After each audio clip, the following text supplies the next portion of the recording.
இந்த சேனலை நீங்கள் ரொம்ப நாள் என்னோட வீடியோ ஃபாலோ பண்ணிட்டு இருந்தீங்கன்னா உங்களுக்கு தெரிஞ்சிருக்கும். நான் 60 டேஸ் 6 பேக் சீரிஸ்னு சொல்லிட்டு ஒரு 6 பேக் சீரிஸ் ஸ்டார்ட் பண்ணி வீடியோஸ் போஸ்ட் பண்ணிட்டு இருந்தேன். அது நல்லா தான் போயிட்டு இருந்துச்சு. நான் நல்ல ப்ராக்ரஸ் பண்ணேன். பட் என்னால் 6 பேக்ஸ் வைக்க முடியல. அது ஒரு ஃபெஸ்டிவல் சீசன். அது போக எனக்கு கொஞ்சம் ஒர்க்கில் கொஞ்சம் ப்ரியாரிட்டிஸ் நிறையா வர ஆரம்பிச்சிது. ஸோ என்னால் அதில் 6 பேக்ஸ் வந்து 60 டேஸ்க்குள்ளே வைக்க முடியல. அண்ட் தென் நான் அதை வந்து குவிட் பண்ணிட்டேன். வீடியோஸ் போஸ்ட் பண்ணுறது கிடையாது. ஸோ அந்த 6 பேக் சீரிஸை குவிட் பண்ணிட்டோமே அப்படின்னு சொல்லிட்டு நான் பாட்டு கண்ட கழிது என்னென்ன கையில் கிடைக்குதோ எல்லாத்தையும் சாப்பிட்டேன். ஸோ நான் வந்துட்டு அப்ராக்சிமேட்டாக ஒரு 71 கேஜிஸ் வரைக்கும் நான் வந்துட்டு வெயிட் லாஸ் பண்ணியிருந்தேன். 76லேருந்து 6 கிலோ லாஸ் பண்ணியிருந்தேன்.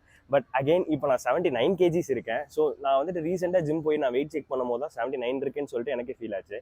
ஸோ அப்போ தான் புரிஞ்சுது, ஓகே நம்ம லைஃப்பில் ஒரு கோல் இல்லை அப்படின்னா நம்ம கண்டதுக்கு இது என்னென்னமோ பண்ணிட்டு இருக்கோம் அப்படின்னு சொல்லிட்டு.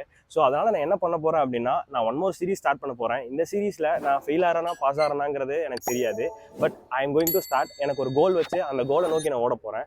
ஸோ தட் அதில் ஏதாவது ப்ராக்ரஸ் இருக்கான்னு பார்க்கலாம். அதில் நான் என்னென்ன மிஸ்டேக்ஸ்லாம் பண்ணியிருக்கணும், அந்த மிஸ்டேக்ஸ்லாம் முடிஞ்ச அளவு கரெக்ட் பண்ணி இந்த சீரிஸில் நான் அதை கன்சிஸ்டண்டாக போஸ்ட் பண்ணலான்னு சொல்லிட்டு இருக்கேன். இதில் நான் வந்துட்டு என்ன பண்ணுறனோ அதை ரொம்ப டிரான்ஸ்பரண்டாக காட்டலான்னு இருக்கேன். இதுக்கு வந்து டேஸ் கிடையாது. பட் கண்டிப்பாக இதில் வந்து நம்ம 6 பேக்ஸ் வைக்க போகிறோம். பட் எவ்வளோ நாளில் என்ன ஏதுன்னு தெரில.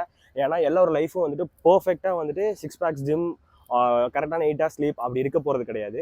ஸோ என்னோட லைஃப் எப்படி இருக்கோ அதை அப்படியே நான் டிரான்ஸ்பரண்டாக வீடியோஸ் போஸ்ட் பண்ணலான்னு இருக்கேன். ஸோ மறக்காமல் என்னோட பேஜை ஃபாலோ பண்ணி வச்சுக்கோங்க. இனிமேல் ஃபியூச்சரில் கண்டிப்பாக யூஸ்ஃபுல்லான டிப்ஸ் வரும். நான் இதை குவிட் பண்ண விரும்பலை. நான் I am going to do this. Bye.